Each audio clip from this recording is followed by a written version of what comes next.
आज हम लोग 3D क्षेत्रमिति का 3D टॉपिक है, जिसमें 13.1 से लेकर 4 तक का जितना प्रश्न है इस पर बनेगा। 3D फिगर पहले हम लोग समझेंगे कि कहते किसको है।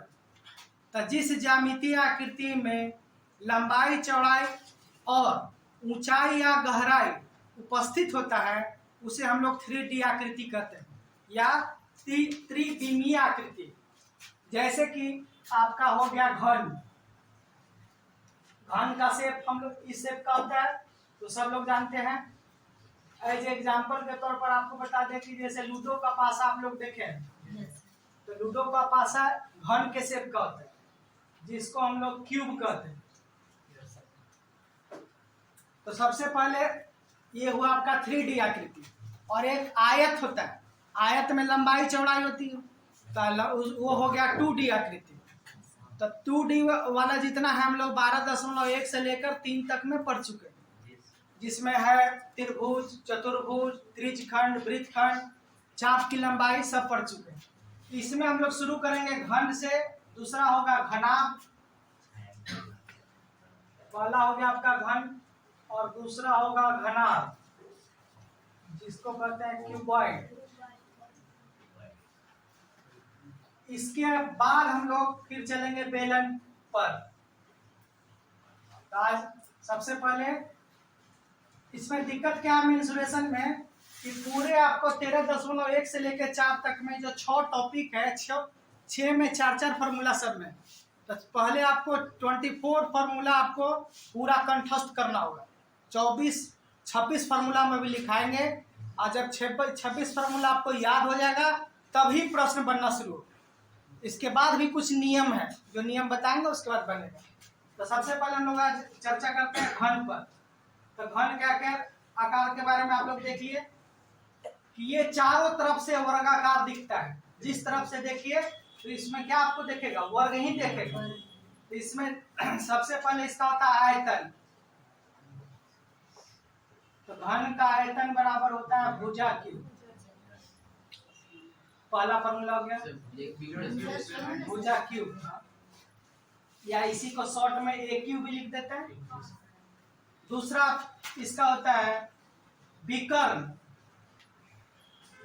घन का विकर्ण बराबर होता है √3 गुने भुजा। ठीक है। तीसरा इसका है चारों दीवारों का क्षेत्रफल। किसका? घन का। इसका हो जाएगा 4 गुने क्या? भुजा। तीसरा फॉर्मूला इसका होगा। चौथा में होगा कुल पृष्ठीय क्षेत्रफल। कुल पृष्ठीय क्षेत्रफल बराबर हो जाएगा 6 गुने भुजा। इस तरह से घन का ही 4 आपका फॉर्मूला हुआ, जो कहीं भी आपको यूज किया जा सकता है। अभी देखिए, चारों दीवारों का क्षेत्रफल का एक और दूसरे नाम से भी जानते हैं। तो बताइएगा क्या, किस नाम से जानते हैं चारों दीवारों के क्षेत्रफल को? पार्श्व और पृष्ठीय क्षेत्रफल। एक और इसका क्या नाम हो गया? पार्श्व पृष्ठीय क्षेत्रफल। इंग्लिश में इसी को कहा जाता है लेटरल सरफेस एरिया। लेटरल और एक और वर्ड होता है use, curved. Curved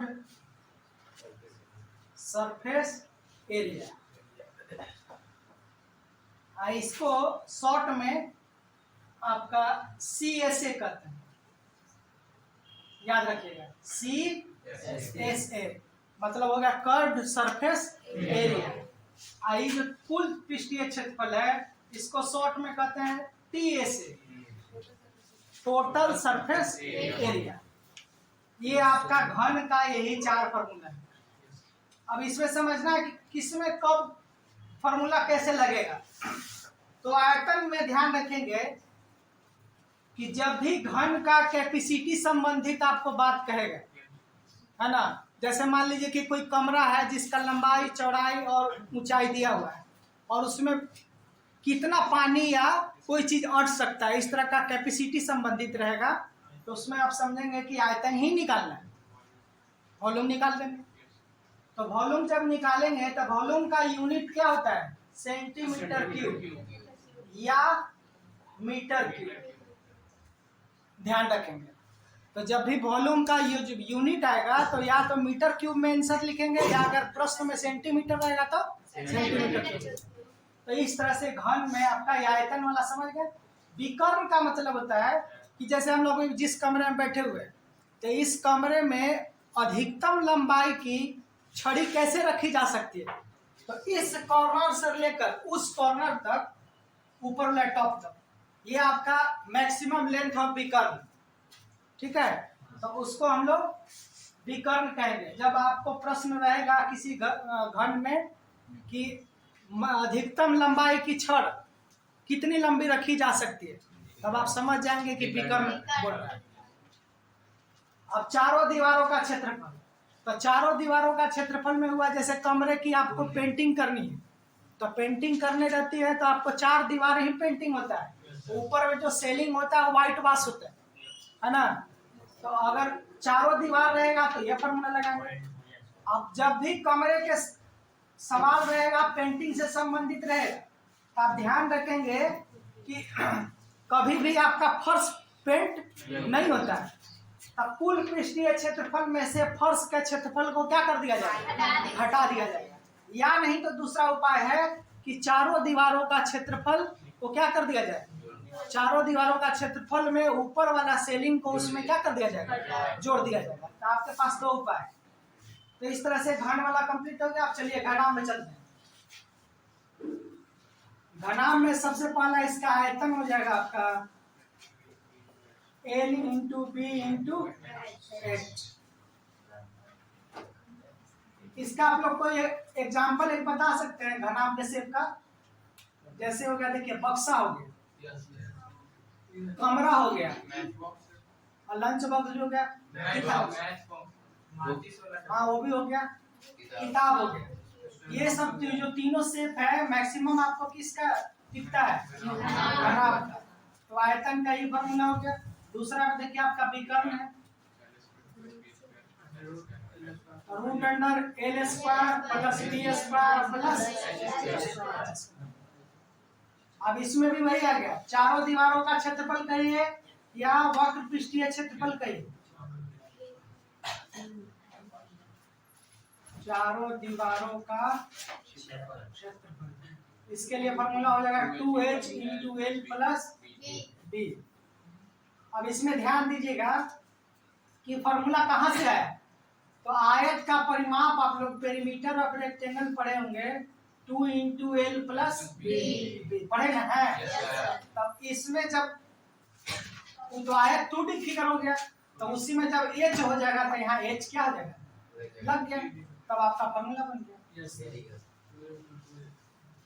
2 into L plus B में एच लग गया तो क्या बन गया, चारों दीवारों का क्षेत्रफल। इसी को और एक नाम से जानते हो, वक्र पृष्ठीय क्षेत्रफल, पार्श्व पृष्ठीय क्षेत्रफल, सब एक ही चीज है। और चौथा में आ जाइए कुल पृष्ठीय क्षेत्रफल। कुल पृष्ठीय क्षेत्रफल में आपका हो जाएगा 2LB plus BH plus HL या LH के। इसमें टोटल आपका 4 फॉर्मूला होगा। आप देखिए कुछ पॉइंट जो है दोनों में मैच करता है। जैसे घन और घनाभ दोनों की बात किया जाए तो कुछ समानता है।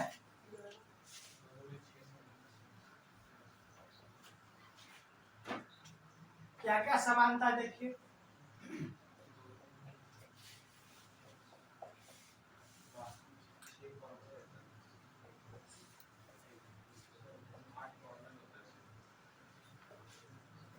इन दोनों में 4 विकर्ण होते हैं, 6 सतह, 8 शीर्ष तथा 12 एज होते हैं, किनारे।